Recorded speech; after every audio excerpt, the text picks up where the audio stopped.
That's the quintuplets. Everybody twirl. Hello, everybody.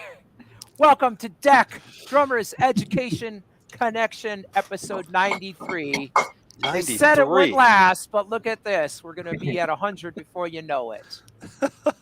I'm here with the usual best buddies in the world, Bart Ropley in LA, Ontario, Jeremy Steinkohler up in the Bay Area, and Chip Ritter, the master, out in Tucson. And we'd like to welcome a great friend of mine, another San Diego guy, the owner of Studio West, which is the top studio, in my opinion, in San Diego, and the Recording Arts Center, which is a music school for recording. Please welcome Peter Dyson. All right. Hey, Peter. Awesome. Peter, thank you so much for being here. Great to be amongst friends. This is very nice. Very nice. Drummers always just bond. We do. Yep. I forgot to mention Peter is an avid drum collector and a hell of a drummer and the coolest guy. And he's English. And he, to prove it, he plays football, not soccer. Football. And you brought a football bump. A football bump, right? Football bump. Well, just being English allows you, you get a bunch of points for that just because you talk cool, So. People, I've lived here for 30 years and people ask why I haven't lost my accent. And I just think to myself, well, why would I? It's one of the few advantages I've got in life. There you go, man. That's awesome. I wonder if it makes you more hireable for gigs, too. He couldn't play, but he's got an accent, so he's got to be a rock star. That's cool. Hey, so Studio West, Peter, how long you said that you bought the studio, or did you build it? Talk to us about the studio, please. So it was actually built in 1986, and I bought it at a going concern in 2004. But really, the reason I bought it was because large recording studios, and we have 3 studios. It's about 8,000 square feet. It's a tricky proposition outside of the main, markets of really, LA and Nashville. You can probably say Atlanta and New York.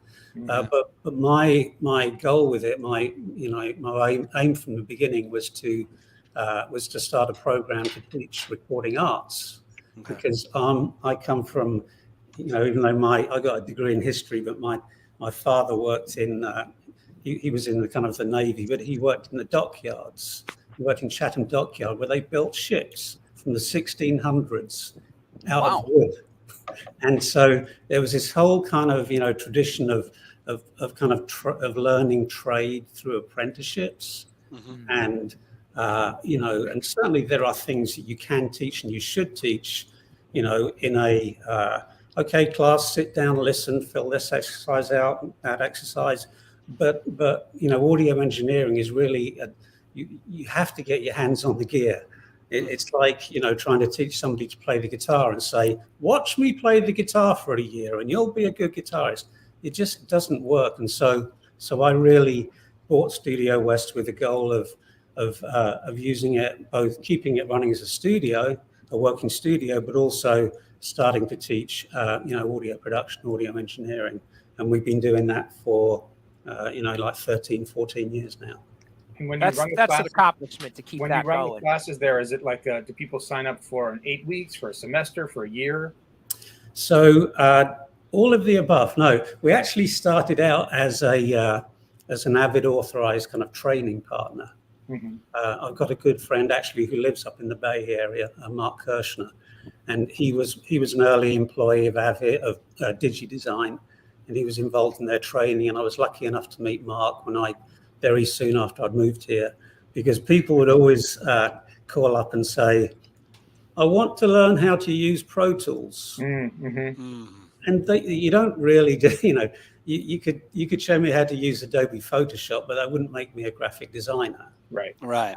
And so we started out with, really teaching Pro Tools certifications, but then we migrated, we added curriculum in different areas, mixing, signal flow, mastering, mixing in surround, signal processing.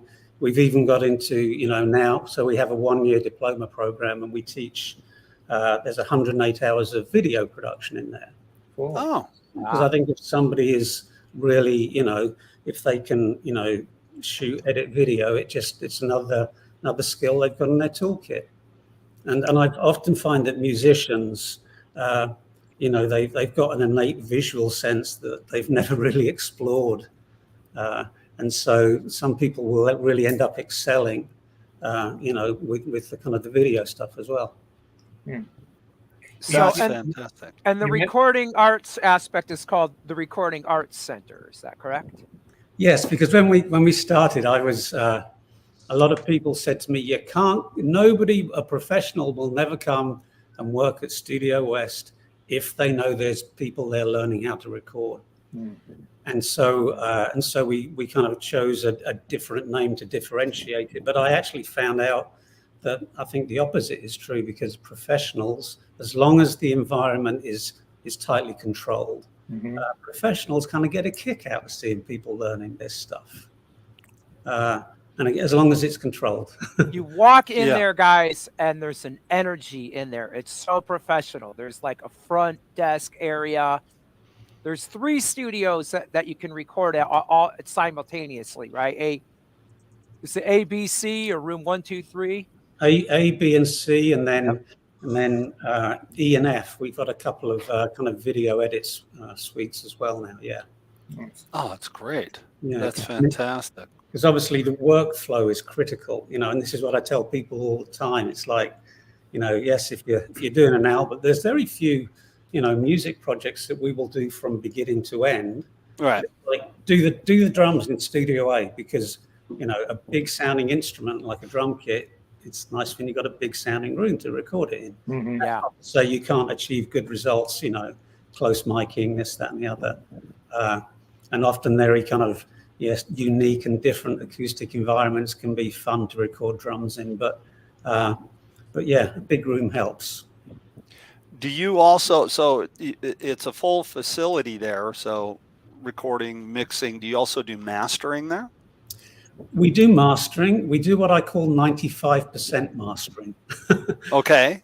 Because, explain that. Well, mastering is such a specific, subset of audio engineering. It's such a, to really do full-on mastering, you need, a dedicated room and dedicated gear and many thousands of dollars worth of dedicated gear.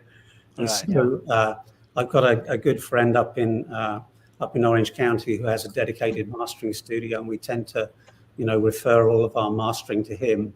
But yes, we can do, we can get you a long way there if, depending on budgets. But mastering is kind of it's a very unique, specific thing. Yeah, it is definitely a very specific, thing, and a very specific mindset too. I'm sure. Yeah. Yes. Yeah. I think it's great. This mastering engineer I was talking about, he gives the best feedback on mixes to people who are learning how to do this. Better even than some of the mix instructors who are great mix engineers, but he just listens to it with the ears of a mastering engineer, and he can say, you need to pull 2K out of here, and you've done this there and that there. Right. And it's almost like a checklist of how to make a mix sound good enough for him to master and sound great. Yeah, that's cool. Nice. The ears, right? Those guys are what they do what they do so well because of their ears. Oh, it's scary. It's scary. I mean, I say that we are teaching people to listen as much as we're teaching them to operate gear, and I think that's true. But I heard a conversation between this guy and another mastering engineer about a year ago, and they were talking about a specific type of silver cable, and the terminology. I wish I could record it, because the terminology that they use was so interesting, because I often find it hard to find the right words to describe the sounds that we hear, and boy, yes. I have much respect for mastering engineers. Peter, Oh, what yeah. formats do you record to at Studio West? Pretty much cassettes. We're just on cassettes still. You don't do 8-tracks Awesome. anymore? You don't click, click. They're making a comeback. I always say people who never had to experience the era of cassettes lived in a joy. I mean, it was so bad. I mean, you leave a cassette in a car for 24 hours, and man. where's the top end gone, kind of thing. Yeah. I mean, really, it's pretty much all into Pro Tools is the main DAW that we use. Yep. Occasionally, we've got a 2-inch tape machine. Oh, Sometimes okay. we will record to 2-inch tape, or often we're doing transfers from 2-inch tape. Which Do you hear a difference with the 2-inch? Like, what's your favorite? We did an experiment once. This was years ago, and there was a guy, Daryl Harvey, an engineer who unfortunately he's no longer with. He lost his sight in his eyes, but he said to me, "I don't mind losing sight as long as I've still got my hearing." But he did an exercise where we recorded, 24 tracks. Actually, I think it was like just a straightforward band, and the only thing that sounded better, and this was kind of one of those blind things where you don't get to choose, where you don't get to know which one's which. The only thing that sounded better in the digital realm was the kick drum. Go figure. Really? No kidding. Yeah, I don't know why that was, and I don't have a PhD in physics to be able to explain it, but Is that to suggest that everything else sounded better on tape? Everything else sounded kind of better on tape. Yeah. And again, the differences are, they're not night and day. Right. But they are, it was audible to people who were listening on the right equipment and had the right kind of knowledge. Sure. Yeah. It's Hey, just Peter, so much, it's just so digital is just so much more convenient, cheaper, easier. It's the way that everyone's gone. But I do know some bands that will still only record to 2-inch tape here. Yes. Hey, Peter, can you talk about some of your mics? What are your favorite mic setups on a drum kit? Oh, microphones and drum kits. Wait, Chip, we only have 45 minutes. That's not nearly Right, enough. exactly. Actually, it's plenty of time because I got Rick mentioned that that we have a good energy, and a good energy is created by. I'm a big believer in the division of labor. In what? In the division of labor, in terms of certain people knowing how to do certain things. Yeah. And I can certainly say just a nice straightforward setup with a couple of SM81s for your overheads, Beta 52 on the kick, something on the front so you get a little bit of the click as well. SM57 top and bottom, although there's some nice differences there. I really like those fairly affordable Sennheiser E604, I think, the clip-on mics. Yep. But then one of the most interesting drum sounds that I ever heard was from that same engineer I was talking about, where he took a U48, a vintage Newman U48, and put it in a very specific. There we go. Those I like them. Yeah, but he put it in a very specific kind of place, about 10 feet away from the drum, from the kit. And obviously it was in mono because there was just one of them, but it just had everything that I like in kind of a drum sound. Right on, cool. So, Peter, how many engineers do you have currently? There's probably, oh goodness me, there's probably 12 or 13 engineers who work out Studio West. Wow. And other studios and their home studio. In fact, I was around at a friend's house the other night, just kind of having a middle-aged guy jam in his house, and we were talking, and there was one guy who was there who I'd never met before playing the guitar, and he said, and we were talking about what I do, and he said, "Oh, I know one of the guys who works at Studio West. I was doing a project with him at his house the other day," and he stopped himself as if I was going to say, "I'm firing that guy tomorrow." But it doesn't work like that. Yeah. Because you can. I mean, I love it when when a full band sets up in a big studio like that, and we certainly do that. But budgets do come into play, Yeah. and you can do some stuff very very effectively at home. And in fact, when we had to teach via Zoom for 3 months at the beginning of the pandemic, I liked that some of the instructors were teaching out of their home studios, because it was almost, I'm looking at where Rick is now, and Rick can talk about, his art, about what he does, because of the place he's in. So, Right. and home studios really are there's very few, if any, kind of large commercial studios being built now. It's mostly kind of residential places, educational, places like that. Peter, I got a question for you. It's very, very self-serving, I'll admit. I too am sitting in my studio, and I teach out of here, and I record out of here.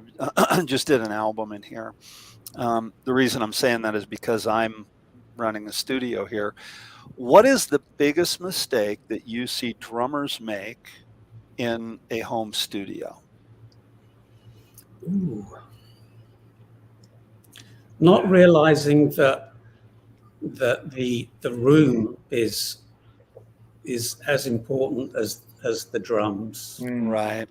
Because and that applies to any instrument, but particularly drums. It's like, yes, they're in a space, but you're recording the space. Yeah. Recording the space, and the drums happen to be in that space, and so so really making sure that people kind of understand some of the basics of acoustic treatments, and I can tell that you do, because I think I can see a couple of panels there. But certainly there's and also you can get decent sounds, but then you have to change. You have to go with kind of close miking, and some of the at Studio West, the main kind of room is we've had like 42-piece orchestras in there, and clinics with 70 people, but it's a tuned room. It's a well-designed room, but there's a couple of doors that open up out the back, and then some other doors, because it's obviously double construction.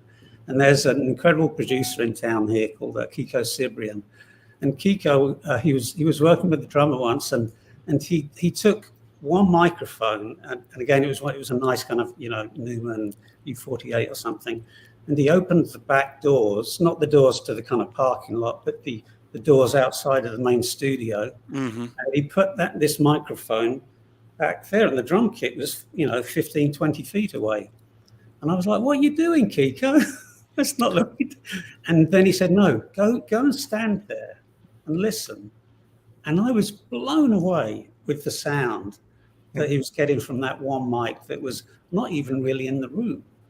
And you get the opportunity to kind of experiment in the large room. Because often the most interesting sounds that come out of a recorded drum kit are from some of the room mics that are off. And there's one of my favorite things. I'm not a mix engineer, but I love sitting behind the console, and it's like, yes, you've got your 8, 10, 12 mics that are fairly close on the kit and overheads, but then you've got like a USM 69, a kind of a vintage stereo mic, like 20 feet away, and you just nudge the fader up, and all of a sudden you're like, "Oh my, that's it!" Yeah. That is it. And it's I've had the opportunity to record with a producer up in LA on numerous occasions by the name of Michael Vale Blum. Do you know him? I've heard of him. Yeah. He he did Madonna's Like a Prayer album, and he's done a lot of big records, and he's amazing. We were doing some re-records, and re-records of songs that were one-time hits, and they were going into a catalog for commercial use, and I've done a lot of that with him. And I was doing a song, and it was from the 80s era, and I was walking from the drum set into the booth to listen to playback on this song that I'd done, and there was a 57 in a mic stand, and it was laying on the floor face down, and I stepped over it, and I was going to pick it up. I thought it had fallen over, and then I thought, you know what, I'm not going to do that, because I know him well enough now. This is after a few projects. Yeah, I'm going to leave it there. And so we're listening to playback, and I know when to talk and when not to talk when I'm in there, and I'm always curious. And so finally I go, Michael, there's a 57 laying face down in there. And he goes, oh yeah, don't touch it. That's my 80s mic. And I go, what do you mean? He goes, watch. And the fader was down, and he brought the fader up, and all it was, again, here's the floor, here's the mic sitting just like that. And he brought the mic up, and it was like, oh my God, that sounds exactly like the kit. That's exactly it. What is that doing? You know? And he went into some big long explanation of what it was doing, but it was just the neatest trick. It was the coolest thing, you know? Yeah, that's great. That spirit of kind of, well, he obviously knows what he's doing, but at one point he was experimenting. Oh, completely. And that's my thing I was going to ask you about, because I think a big part of, an opinion, I think a big part of recording arts is experimentation. Would you agree with that? Absolutely, 101%. Yeah. Yeah. I mean, yes, you need to know the basics. You need to know kind of, if a mic needs phantom power or yeah. But once you've kind of mastered the basics, then it's the spirit of experimentation that often leads people to achieve kind of just new, interesting things. Yeah, absolutely. On some of those re-records, I remember, listening back, and it's like, what in the heck is that? Is that a guitar, or what, or is it a keyboard? What is it? And it would be like a guitar going through a Leslie, and you're like, a guitar through a Leslie, what, but sure enough, you PFL it and you listen to it, it's like, I'll be damned, it's a guitar through a Leslie, and it sounds amazing. So that experimentation thing, I think you got to dig deep sometimes and pull that out, and that's so much fun. Yeah. Wasn't George Martin sort of one of the pioneers in that regard, to really sort of turn the studio into the laboratory in a way that had not been done before? Would you agree, Peter? Yes, I would agree. Yeah, and again, he had obviously such an incredible background, and people think of him with the Beatles, but he did so much other stuff as well that gave him. I mean, I was talking about, you need to know the fundamentals before you can go into experimentation land. It's like that man had it. He really, really did. Yeah, and often, it can be in the spaces. I love recording or, setting drums up in kind of places where you're like, well, this might not work, but it can do, and it often does. Right. Like you two in the subway station. I didn't even know about that one. Yeah, didn't they record an album in some giant kind of... I'll add it to my list. Yeah. Wow. And then what about like, okay, and I agree with you, because Michael was telling us some stories of, and if I'm wrong on this, people can correct me. I'm pretty sure he'd worked on the "Wish You Were Here" record, Pink Floyd, and they set the drums up in the Forum, and so the verb that they got was from the LA Forum. That's where they recorded the drums. But then what about, let's go the opposite end of that. What about like all the stuff that was recorded down in Muscle Shoals? I mean, that's literally a closet. How long have we got? Yeah, exactly, right. Exactly. We're gonna go for the next week. Yeah. But Muscle Shows, it's a small little room. I mean, it's way smaller than this studio, and that's how they recorded the drums. What are your thoughts on that? There's a great documentary about Muscle Shoals. Yes. And I encourage people to watch it. And yes, it was a fairly small room. It's like that place, Sound City. That wasn't a huge studio. You don't necessarily need a massive room, but again, it's great. I love it when engineers walk into a studio. A lot of people will walk into a studio and talk to other people in the studio. Not engineers. They'll walk in and start going, yeah, I want this here, that there, and they know enough to know, what the room sounds like, where to put the mics, where to put the instruments, and it's fascinating watching them do that.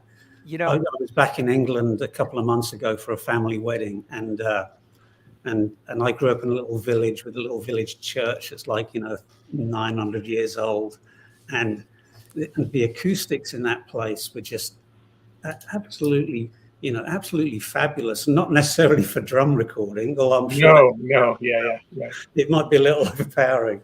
But my daughter plays the harp, and she was playing at the wedding, and she wanted to practice the day before just to just a new space for her, and she said to me jokingly, she's like, "Daddy, will you buy me a church to practice?" It's so beautiful. And it really did. It just, the place just, awesome. Peter, one of my favorite clinics that you hosted, because Peter has hosted a lot of top drummers at Studio West, and man, forgive me, I forgot his name, but I think he worked with Elton John, and he did a clinic at your studio on closed miking and then open room miking. And who was that? Mr. Maddox, Dave Maddox. Dave Maddox. Dave Maddox. Yeah. Oh, Okay. Dave Maddox. Yeah, I got to send him a message sometime and say hello again. Dave is he's an incredible drummer. He's not. We've also we had Thomas Lang do a clinic. Yes. And Dave is a very different drummer. Yes. Thomas Lang, I found it very interesting talking to Dave that he will often end up talking about music as much as he does about drums. His first job out of school when he was 16 was as a piano tuner. And a piano tuner? Yeah, tuner. Yeah. Oh, wow. And so that it just because again the listening thing is important, and I think for drum we love playing the drums, but to me it's a little bit like, well, we need some other stuff to go with this to really make it something that's going to interest anybody apart from us drummers. And so, right. So Dave will talk about, other kind of other parts of the kind of whole recording process as eloquently as he can talk about, recording and playing the drums. But I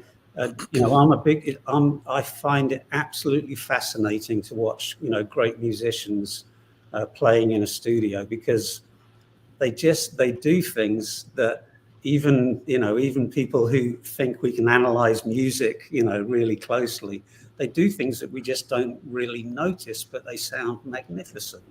Yeah. It was the best clinic ever, because he recorded a song with close miking. And then, you could go into the studio and hear a quick mix down and listen to what that sounds. And then he recorded other songs with more open miking and had some of San Diego's top studio musicians, recording with him in a band. And it was just fascinating to listen to it. And then this worked for this situation, that worked for that situation. There was no, and so I just think it's just so great to be diverse and keep an open mind.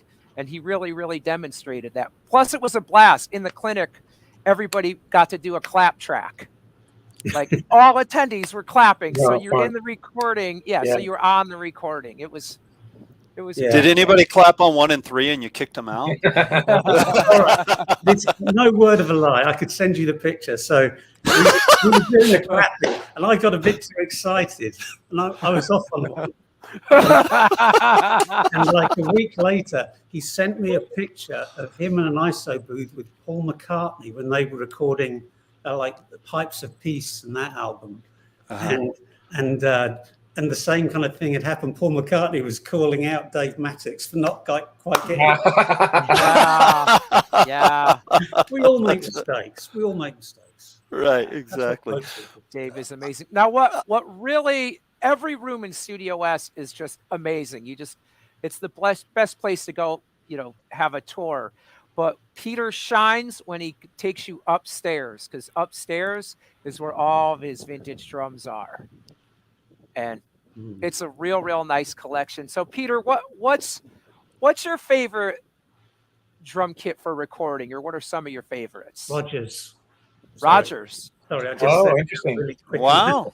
Roy Burns, people. There you go. I mean, I love so many drums, and also, I guess there's no one kit that's right for everything. Right. Yeah. And so, but you mentioned the, kind of Muscle Shoals.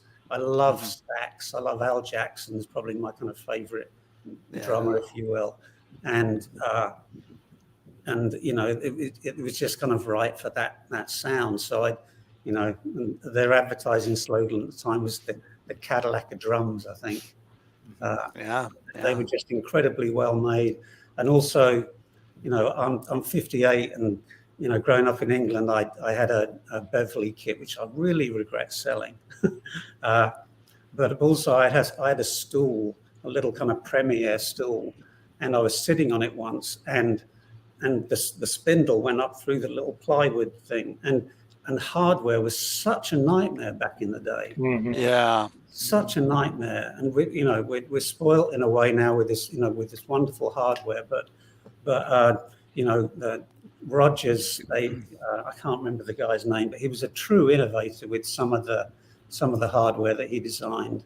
You know, the whole Swivomatic kind of, you know, tom mount system. Mm-hmm. And so I'm a big fan of those drums, but then I love Premier because I'm English and they have got those lovely thin shells. Yeah. And you know, and Yamaha, you know, we've got between the two studios, I think we've got 3 Yamaha recording custom kits, one with a 20-inch, 122, 124. Yeah, because they just, you know, they're beautifully made drums and they sound great. They're easy to tune, and you know, one of the biggest issues I see with young and experienced drummers in the studio is just, it's like they just think about the drums and not the other little things that are going to go rattle. Yeah. And tuning, you know. Oh, not to mention tuning, of course. Yeah, absolutely. But I read an interview. Rattle sometimes. Sorry, I didn't mean to interrupt you there. Say that again, Peter. That's my fault. Sometimes when you're hitting a floor tom, and there's kind of a rattle that the mics are picking up, and it can take ages to figure out where that's coming from. Yeah. And so, you know, just, you know, and tuning, yes. Yeah. That was one of the things, Jeremy, I'm so glad you said that. I was reading a article in Guitar Player magazine with Jimmy Page one time, and they were asking him about how he got, you know, those drum sounds and, you know, recording the drums in the stairwell and all these famous stories that we all know. And he talked about that, but one of the things that he did say, he goes, you know, Bonham just knew how to tune a drum set. He just knew how to get the drums to sound good. And I think a lot of times in a session, Peter, like you said, you know, some younger drummers who don't have a lot of studio time under their belt, they want to leave all the studio magic up to the engineer or the producer. And I, you know, I'm kind of a firm believer, junk in, junk out. You got to know how to tune the kit and get it sounding good. And then the rest is kind of, it makes the other person's job easier, you know. I know it's your instrument, mate. You figure out how to make it sound good. Right. Yeah, exactly. And yes, you know, of course, input and advice from other people. But yes, I think, and this applies to other instruments as well, but I truly believe, and part of the reason I got into vintage drums was because I think you got to take something apart, put it back together again to understand kind of what it is and how it works and what it does. Do you own a hot rod by any chance? Give me a hot rod car. Yeah, right. You know, that's the same thing with cars. You got to tear them apart. It's running great. I got to tear it apart and figure out why it's running. So unmechanical. You know, speaking of Bonham, this ties into Dave Maddox. Dave Maddox had a story about somewhere along the line in the recording of one of the Zeppelin albums, one of the engineers was trying to get Bonham to do a muffled close miking, and Bonham wasn't having it. He wanted that big open sound, and there was a little go round between these two, and then Bonham won that one. So, and another, and this isn't so much about drums, but I hope it's not off topic. But I was with Dave one night, and we went out for a meal and a drink, and he only ever has like one gin and tonic, and I said to him, Dave, I was like, you can have another. I mean, I'm glad you're just having one gin and tonic, but you can have more. And he says, no, Pete. He's like, I have one gin and tonic, John used to have 2 bottles of vodka. That's why I'm still here. And it's unfortunately true. It's like, I don't know anybody who plays better when they're stoned off their head or drunk. They just tend Yeah, right. Peter, I have another gear question, and it's more with newer drums. And I don't know if you can answer this, but do you hear a difference between the $5,000 drum set and say the mid-range $1,000 or $1,500 drum set in the studio? Drums are so well made now. They are so well made. Even some of the cheaper drums are so well made, and the hardware is so good. Yeah. That often, you can get kind of similar tones out of them, and so, but then there ultimately there is a difference, I think, because just more thought has gone into the construction of more kind of, more craftsmen thinking about it, more people listening to them, and also it's there. I always find it very difficult to actually say, what makes a drum sound like it sounds. It's the bearing edges. No, it's not. It's the heads. No, it's not. It's shit. No, it's not. It's the muffler. No, it's not. It's the snare wires. No, it's not. And it's often very difficult to truly isolate exactly what it is about a specific drum that makes it sound, like it sounds. Yes. Just one little tweak on a tuning rod can change the sound dramatically. And does that make it a bad drum? No, it's not tuned properly. Yes. Right. And then, as we know, it's the drummer that makes the difference. Oh yeah. And their technique. Yeah. Wait a minute. It's the drummer? You mean all those drums, all those expensive drums I bought aren't going to do me anything? No. So you got to tune them. You got to tune them, and you got to play them good. Man, you want a lot from a guy, Peter. Come on. We all know a good drummer can make a set of saucepan lids sound good. Right. Yeah. To a certain extent. Yeah. Yeah. Hey, so I have a question that's a bit more of a, I don't know, an opinion. Nowadays with the advent of Pro Tools and Logic and recording digitally, I'd mentioned that I do a lot of re-records, and so I go in and I'm just me playing. I'm reading the chart, just playing down the transcription. What are your thoughts on? And I cut to click, I'm just reading and cutting to click, and I know a number of drummers that do that. What are your thoughts on lining everything up perfect? I mean, I know, and that's an opinion, you play to the click and you're really doing your best, you're landing the click, you go back, you listen in, and you're like, oh yeah, it's great, and then the producer, the engineer goes doop, doop, doop, doop, doop, and lines everything up and makes it sound like a drum machine. And that's an opinion. That's my opinion. What are your thoughts on that? Do you do that? Is that more of a... I guess it depends. I mean, there are people who make a living doing exactly what you're saying. People in Nashville chopping up drum tracks to make them sound absolutely nuts on perfect. And sometimes, that is, what is required, if you will. But I think it's what the music needs. Ultimately, and again, I'm certainly not a drummer of the caliber of you gentlemen, but I can play to a click, but I've got this little app on my phone called Live BPM. Yes. And it analyzes in real time, how you're playing, and it's interesting to hold it up and listening to some. I'm not a massive Rolling Stones fan, but I was a massive Charlie Watts fan. Yeah. And the BPM variation on a lot of those Rolling Stone songs, it's 7-8 BPM. Yeah. Variation. That's the one. Yeah. And did that make the song wrong? Of course not.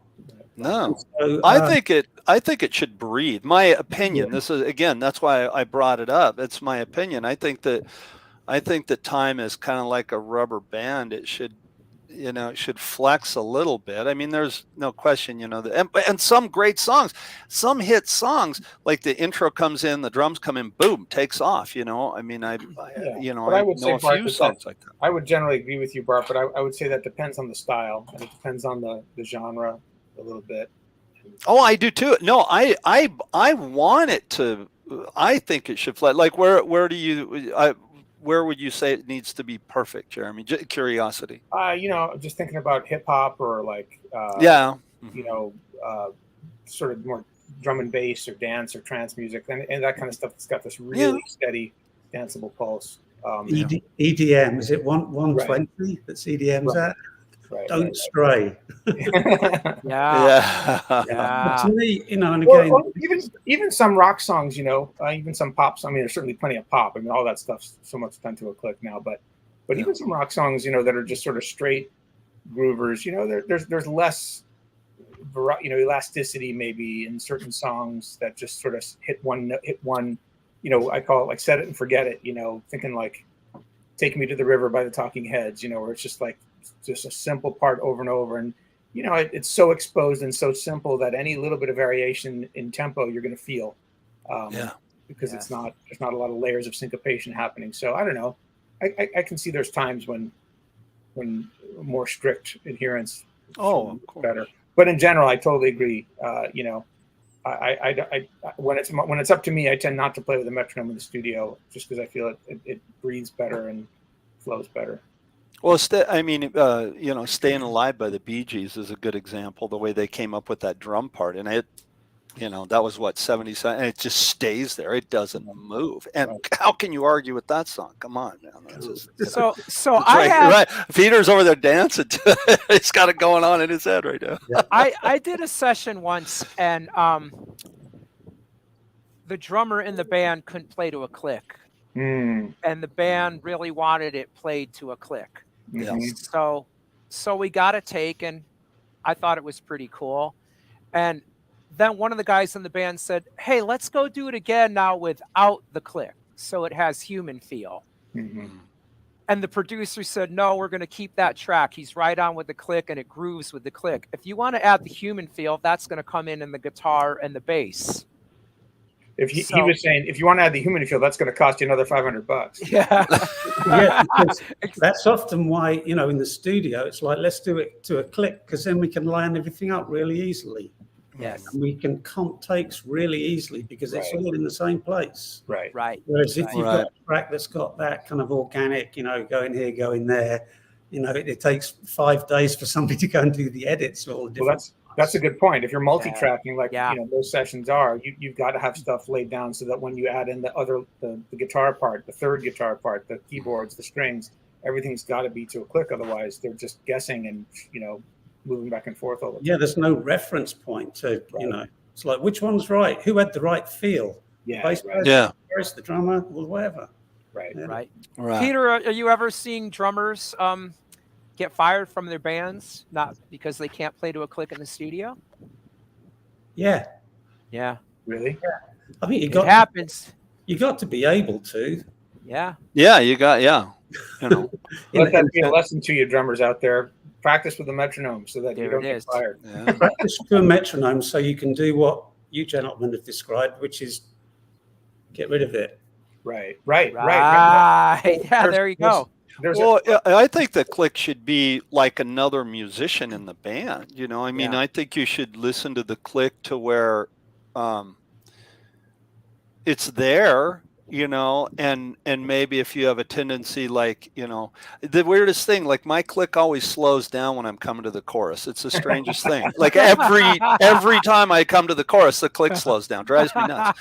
But I think, if you know that you have a tendency to push or maybe drag behind or something, you really pay attention at those points. But I think knowing how to play to a click and make it feel musical is it's so important. It's so important to know how to do that as a drummer. It really is. Peter, what was some of your favorite experiences in the studio? Like, say, a band you worked with or a specific song you worked on.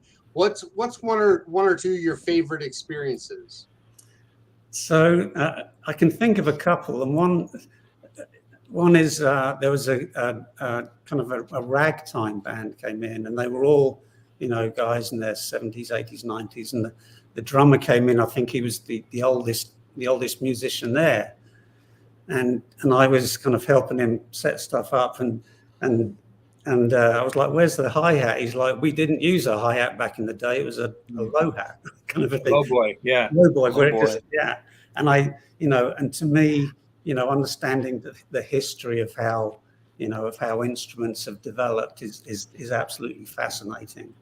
And also I like big sessions with really good musicians, because it is awe-inspiring how, you know, how 6, 7, 8, 9, 10, 11, 12 people can kind of lock in.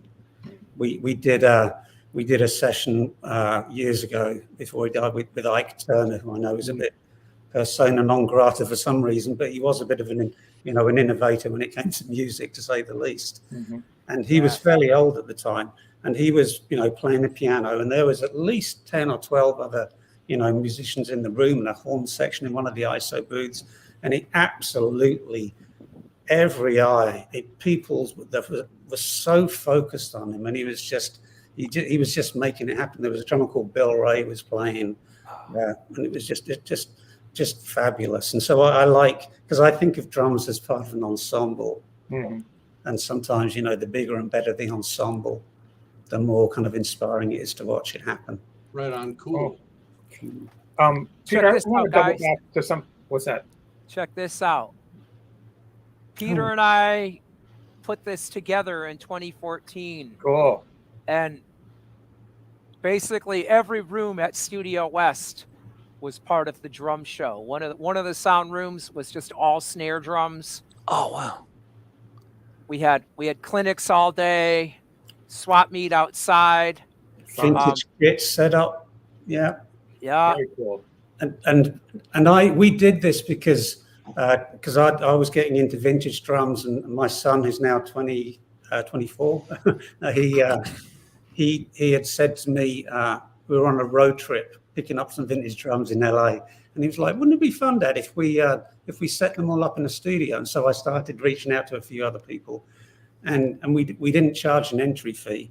And I was thinking, oh, you know, 40, 50 people might turn up. There was nearly 500 people showing up. Oh, wow. Yeah. People.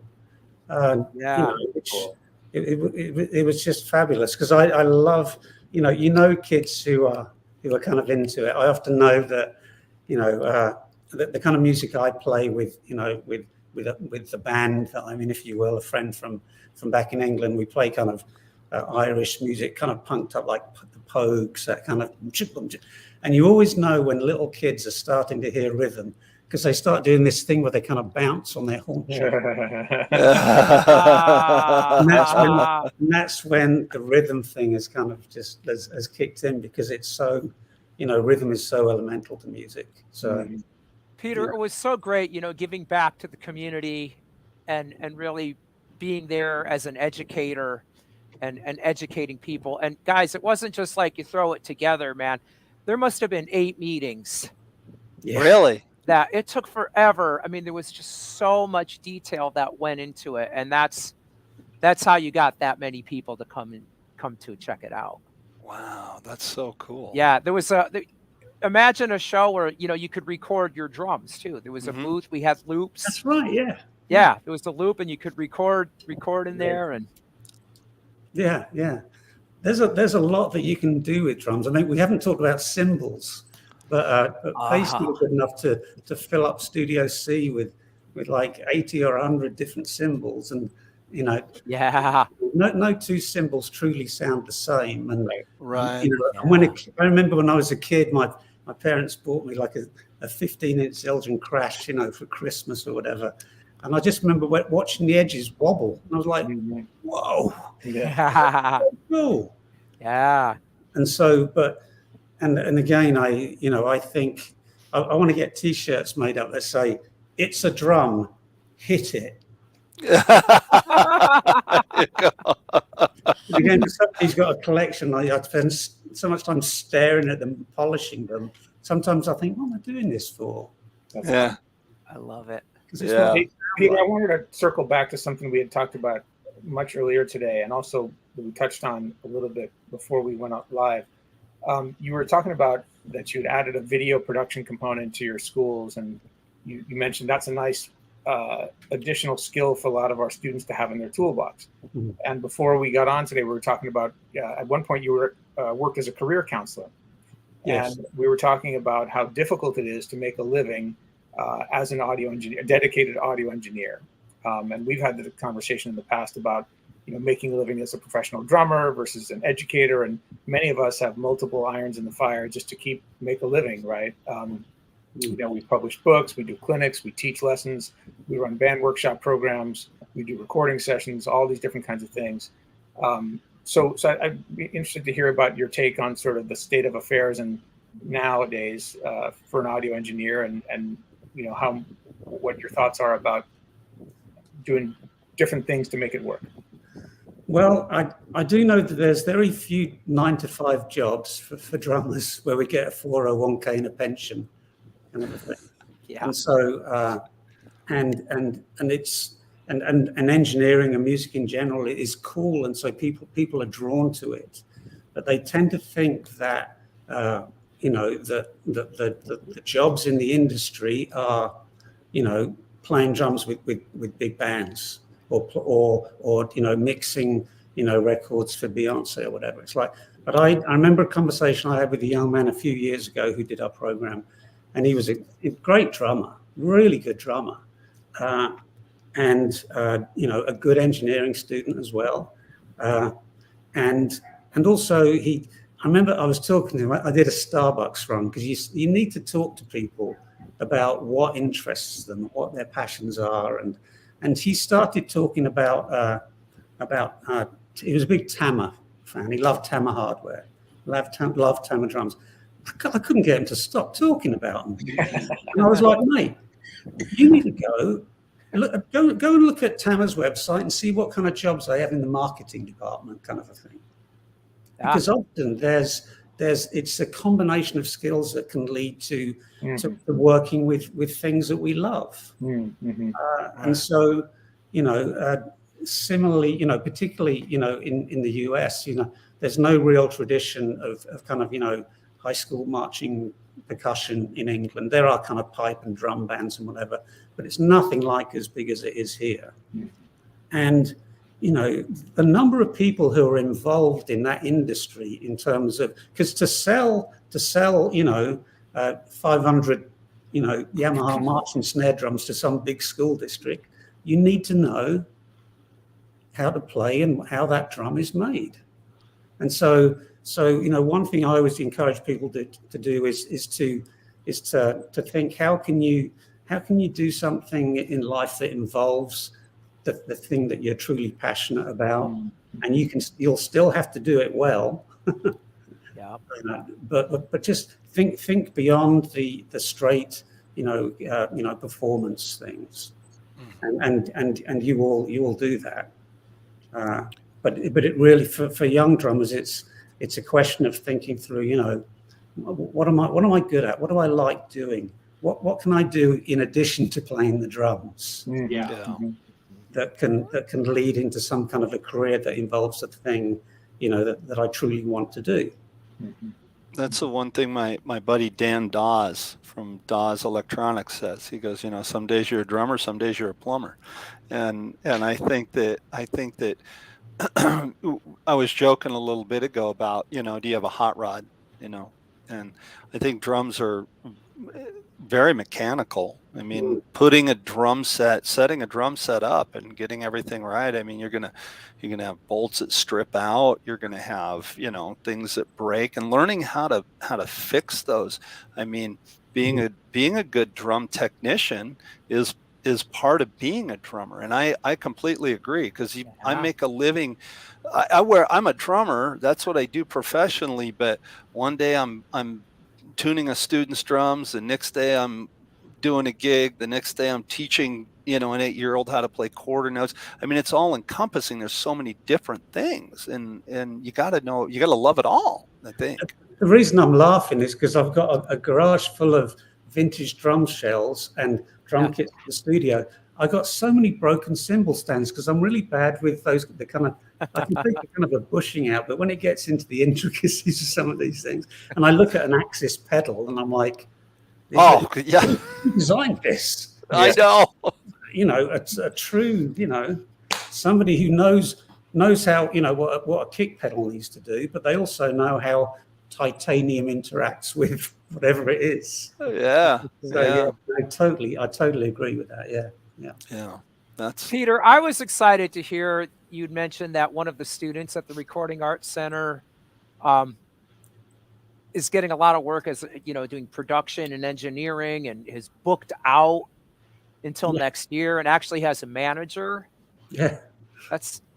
He's a That's great drummer as well. and a great drummer as well. It's just exciting to hear that there's some people, young up and comers, doing it.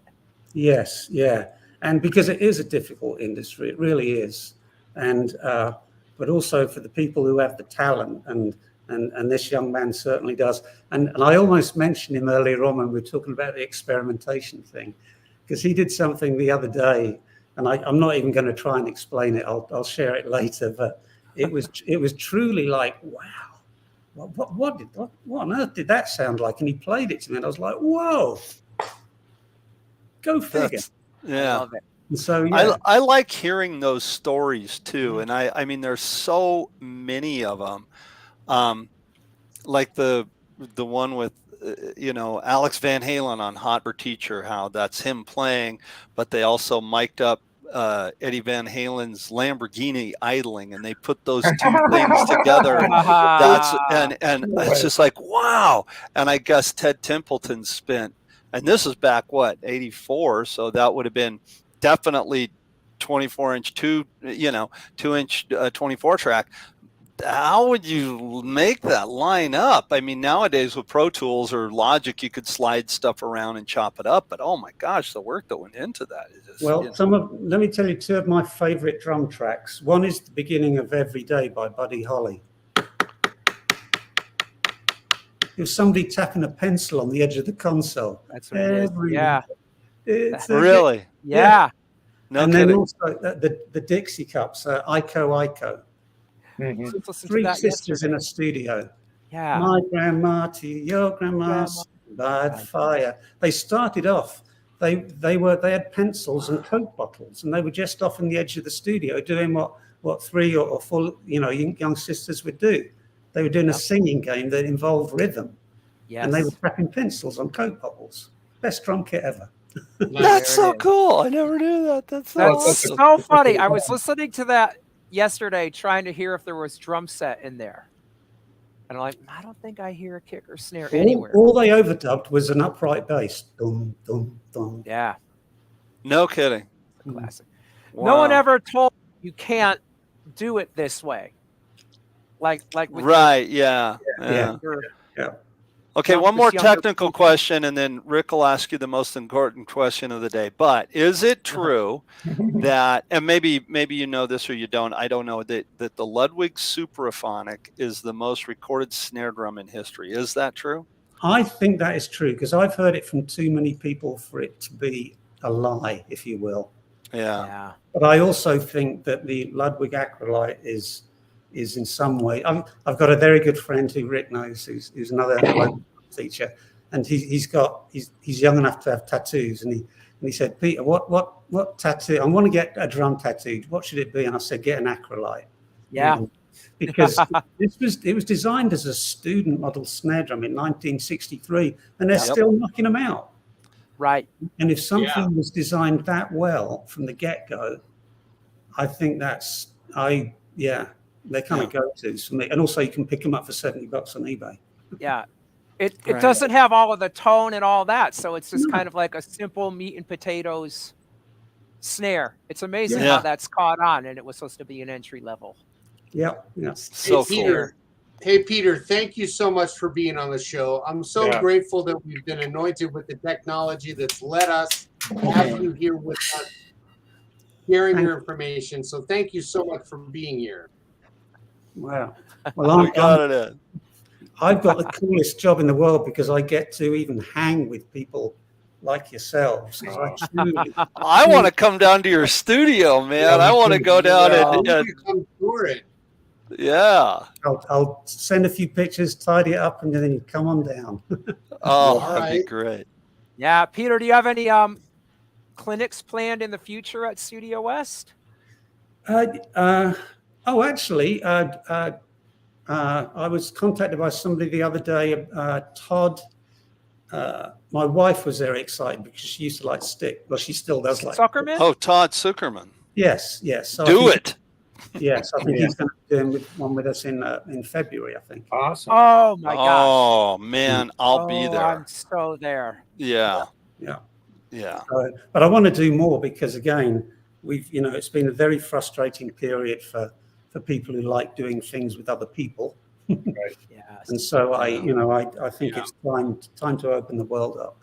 So, well, Peter, we're just talking about we're actually right now in the process of organizing our first live in-person DEC clinic day, and we're going to all be in Anaheim at the Aquarian warehouse. We're going to do it there in November, but we would love, maybe next year we do it down in San Diego. absolutely. Rick hosted at your place. That'd be awesome. Yeah. No, I'd love it would be I'd so love that. fun. That would be awesome. Yeah. Peter, real quick, the very important question we ask all of our guests, because we're drummers, we get very hungry playing the drums, and we all love pizza.